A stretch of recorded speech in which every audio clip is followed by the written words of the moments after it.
ஹர ஹர சங்கர ஜெய ஜெய சங்கர். மகா பெரியவா சரணம். நாளை மே 28ஆம் தேதி பிரதோஷம். நாளை தினம் வந்திருக்கக்கூடிய இந்த ஒரு பிரதோஷ நாட்கள்ல நீங்க மிகப்பெரிய ஒரு மாற்றத்தையும் நன்மையும் சந்திப்பதற்கான ஒரு எளிமையான பரிகாரத்தை தான் இன்னைக்கு நம்ம பார்க்க போகிறோம். அதுவும் முக்கியமா சொல்ல போனா உங்க வாழ்க்கையில நீங்க இதுவரைக்கும் கண்டிராத மாற்றங்களுக்கான ரொம்ப எளிமையான ஒரு பரிகாரமாக இது இருக்க போகுதுங்க. முக்கியமா சொல்ல போனா இந்த ஒரு எளிமையான பரிகாரத்தை நீங்க செஞ்சு முடிக்கிறது மூலியமா, அதாவது எந்த பரிகாரம் என்னன்னு பார்த்தீங்கன்னா, நீங்க நாளைக்கு காலையில எழுந்துச்சு இல்லை மத்தியானம் எப்பவுமோ இந்த ஒரு உணவு தானத்தை பறவைகளுக்கோ இல்லை மனிதர்களுக்கோ இல்லை ஏதோ ஒரு உயிரினங்களுக்கோ கட்டாயமா நீங்க செஞ்சிருங்க. இந்த ஒரு தானத்தை நீங்கள் நாளைய தினம் செய்வது மூலியமா நீங்க உங்களுடைய வாழ்க்கையில போதுன்ற அளவுக்கு செல்வம் கிடைக்கும். அது மட்டும் இல்லைங்க, ரொம்ப காலமா பித்திருக்குடைய சாபம் இருக்கும். அந்த பித்திருக்குடைய சாபத்தை நீக்கக்கூடிய ஒரு முக்கியமான ஒரு பரிகாரமாகவும் இது அமையும். அதுவும் இந்த பிரதோஷ நாட்கள்ல நம்ம சிவபெருமானை வேண்டிட்டு பசுமாட்டிற்கு இந்த ஒரு தானத்தை செஞ்சோம் அப்படின்னாலே போதுங்க. இது மிகப்பெரிய ஒரு மாற்றத்தையும் நன்மைகளையும் ஏற்படுத்தக்கூடிய ஒன்றாக இருக்கும்.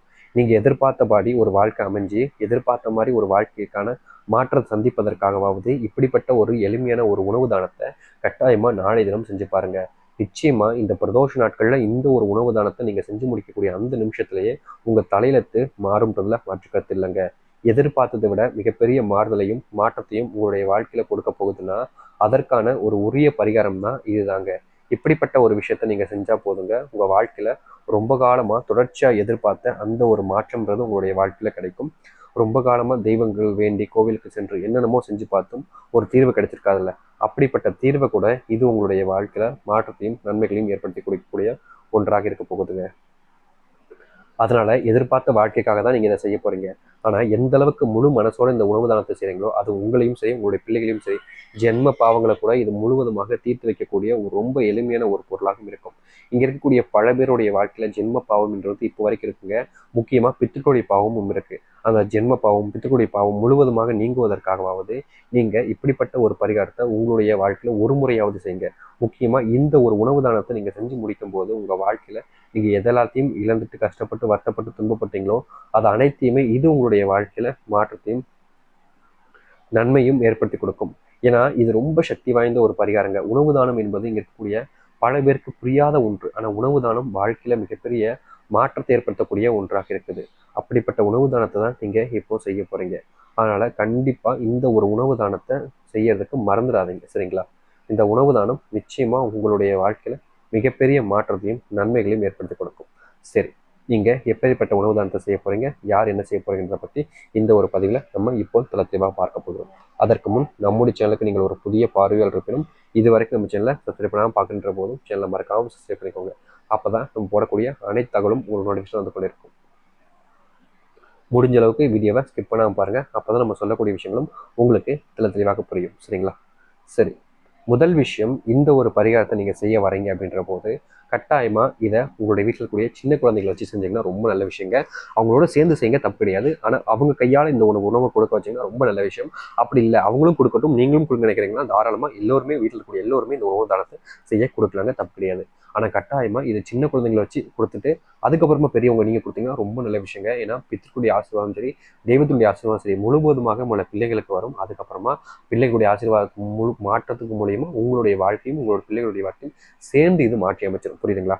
அதனால நீங்களும் செய்யுங்க, வீட்டில் இருக்கக்கூடிய பிள்ளைகளையும் இந்த ஒரு பரிகாரத்தை கட்டாயமா செய்ய சொல்லுங்க. முக்கியமா இந்த ஒரு உணவு தானத்தை காலையிலிருந்து இரவுக்குள்ள எப்பனாலும் செய்யலாம். ஆனா முடிஞ்ச அளவுக்கு நீங்க காலையில் எழுந்தோடனே இந்த ஒரு உணவு தானம் செய்வது ரொம்ப நல்ல விஷயங்க. சரி, முதலாவது விஷயம், நீங்க பசுவிற்கு ஒரு உணவு தானம் செய்ய அப்படின்னு நினைக்கிறீங்க அப்படின்ற போது நீங்க பசுவிற்கு தேவையான விஷயமா ஒரு வாழைப்பழத்தை நீங்க தானமா வாங்கி பசுவிற்கு கொடுக்கலாம், உணவை சாப்பிட கொடுக்கலாம். ஒரு வாழைப்பழம், முழு வாழைப்பழத்தை அப்படியே கொடுக்கலாம். அப்படி இல்லாத பட்சத்துல உங்களுடைய வீடுகளை நீங்க வக்கோல் வச்சிருக்கீங்க அப்படின்ற போது அதையும் நீங்க தாராளமா எடுத்து சாப்பிட கொடுக்கலாம். பசுவிற்கு இந்த 2 உணவுகள்ல எது இருக்கோ அதை கொடுங்க. அப்படி இல்லாத பட்சத்துல இந்த உணவு தானத்தை செய்ய முடியாம போகுதுன்னா காகத்திற்கு பச்சை பயிர் இருக்கு பார்த்தீங்களா, அதை நீங்க சாப்பிட தானமா கொடுங்க. பச்சை பயிரை காகத்துக்கு சாப்பிடுமா கொடுக்கறது மூலியமாகவும் உங்களுடைய வாழ்க்கையில பல மாதங்கள் வருஷங்களா இல்லை எவ்வளோ யுகங்களா இருக்கக்கூடிய கஷ்டங்கள் எல்லாத்தையுமே இந்த ஒரு உணவு தானம்ன்றது தீர்த்து வைக்கிறோம். அப்படி உங்களுக்கு இந்த பச்சை பயிர் தானத்தையும் செய்ய முடியாமல் போச்சு அப்படின்ற போது பார்க்குற மனிதர்களுக்கு ஒரு பிஸ்கட் பாக்கெட்டு இல்லை ஒரு வாழைப்பழத்தை கூட நீங்க தாராளமா சாப்பிட வாங்கி கொடுக்கலாம். அப்படி இல்லைன்னா வீடுகளிலேயே நீங்க ஒரு உணவை செஞ்சு ஒரு லெமன் சாதம், ஒரு புளி சாதமோ, தக்காளி சாதம், ஏதோ ஒரு உணவை செஞ்சு அதை கொண்டு போய் தானமாக கொடுக்கலாம். சாமி இது எல்லாமே எனக்கு சுத்தப்படாத சாமி, என்ன சாமி செய்கிறது அப்படி கேட்டிங்கன்னா ரொம்ப எளிமையான விஷயம். இதோட ஒரு சிறப்பான ஒரு விஷயம் இருக்காதுங்க. கொஞ்சம் போல வீடுகளில் பக்கத்தில் எங்கேயாச்சும் அரிசி மாவு கிடைக்கும், அதை வாங்கிக்கோங்க.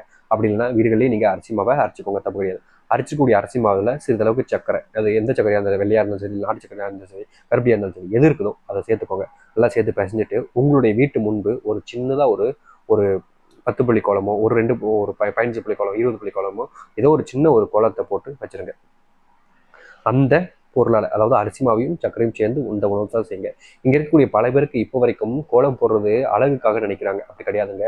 நம்ம முன்னோர்கள் அப்பவுமே யோசிச்சு செஞ்ச விஷயம் தான் இந்த உணவு தானம். அதாவது அப்பவுமே எல்லாரும் கோலம் போடுறது அரிசி மாவு தான். அப்படி கோலப்பொடிலாம் கிடையாது, அரிசி மாவு தான் வச்சு கோலம் போடுவாங்க. அப்படி கோலம் போடும்போது இந்த மாதிரி சர்க்கரை ஏதோ ஒன்று சேர்த்துக்கிட்டு ஒரு உயிரினத்துக்கு, அதாவது எறும்பு, சின்ன சின்ன உயிரினங்களுக்கு இது ஒரு உணவாக மாறிடும். ஒரு சின்ன புறா இருக்குதா கூட அவங்களுக்கு இது உணவாக மாறுன்றதுக்காக மட்டுமே அப்போ இந்த பெரியவர்கள் இந்த இப்படிப்பட்ட ஒரு கோலத்தை போட்டாங்க. ஆனால் இப்போ ஸ்டைலுக்காக போடுறாங்க, எல்லோரும் மாறிடுச்சு. அதான் கலியாளன்னு சொல்லுவாங்க. அப்படிப்பட்ட நிலைமை உங்களுடைய வாழ்க்கையில மாறுவதற்கு நீங்க இப்படிப்பட்ட ஒரு கோலத்தை உங்களுடைய வீட்டு முன்னாடி போடுங்க. கட்டாயமா சொல்றாங்க, இந்த ஒரு கோலமே உங்களுடைய வாழ்க்கையில மிகப்பெரிய மாற்றத்தையும் மாறுதலையும் ஏற்படுத்தி கொடுக்கும். இது நினைச்சு பார்க்க முடியாத அளவுக்கு நன்மைகள் ஏற்படுத்தக்கூடிய ஒரு பரிகாரமாகவும் இருக்கும். அதனால இப்படிப்பட்ட ஒரு விஷயத்த கட்டாயமா செஞ்சு பாருங்க. இதை ரொம்ப எளிமையா செஞ்சு முடிச்சிடலாம். இது கடினமா இருக்கும், கஷ்டமா இருக்கலாம், இல்லவே இல்லைங்க. ரொம்ப சீக்கிரமா ரொம்ப எளிமையா செய்யக்கூடிய ஒரு பரிகாரமா தான் இருக்கு. அதனால இந்த ஒரு விஷயத்த நீங்க ஒரே ஒரு நாள் மட்டும், நாளைக்கு மறந்துடாதீங்க. இந்த பிரதோஷ நாட்கள் தவறிடாம இந்த ஒரு விஷயத்த செஞ்சு பாருங்க. முழுக்க முழுக்க வாழ்க்கையில பட்ட கஷ்டங்கள், துன்பங்கள் அனைத்தையுமே இது செஞ்சிடும். எதிர்பார்த்த மாற்றங்களையும் இது உங்களுடைய வாழ்க்கையில கொடுக்கும். குழப்பம் வேண்டாம், பயப்பட வேண்டாம். தைரியமா முழு மனசோட அந்த கடவுள் மேல பாரத்தை போட்டு நாளைக்கு இதை செஞ்சு முடிங்க. காலையிலிருந்து இரவு வரைக்கும் உங்களுக்கு பல மணி நேரம் இருக்கு. நீங்களும் உங்களுடைய பிள்ளைகளும் யாராக இருப்பினும் சரி, அவங்களையும் இதை செய்ய சொல்லுங்க. கட்டாயமா ஒரு ஒரு வாழ்க்கையுடைய ஒரு ஒரு தலைமுறையினுடைய வாழ்க்கை மாறுவதற்காகவாவது இப்படிப்பட்ட விஷயத்தை செய்வது சிறந்தாக இருக்கும். கண்டிப்பா நாளை தினத்தை மறந்துடாதீங்க. உங்க வாழ்க்கையில நீங்க படாத கஷ்டப்பட்டிருக்கலாம், எவ்வளவோ துன்பங்களை அனுபவிச்சிருக்கலாம். ஆனா அதுக்கு முற்றிலுமான தீர்வு வேணும்னு நினைக்கிறீங்க பார்த்தீங்களா? அதற்காகவாவது இப்படிப்பட்ட ஒரு விஷயத்தை செஞ்சு பாருங்க. கண்டிப்பா உங்க வாழ்க்கை மிகப்பெரிய மாறுதலையும் மாற்றத்தையும் இது ஏற்படுத்தி கொடுக்கக்கூடிய ஒன்றாக இருக்கும். நினைச்சது போல் ஒரு வாழ்க்கை அமைவதற்கும் மாற்றத்துக்கான ஒரு வாய்ப்பாகவும் அமைவதற்கும் இதை கட்டாயமா செஞ்சு பாருங்க.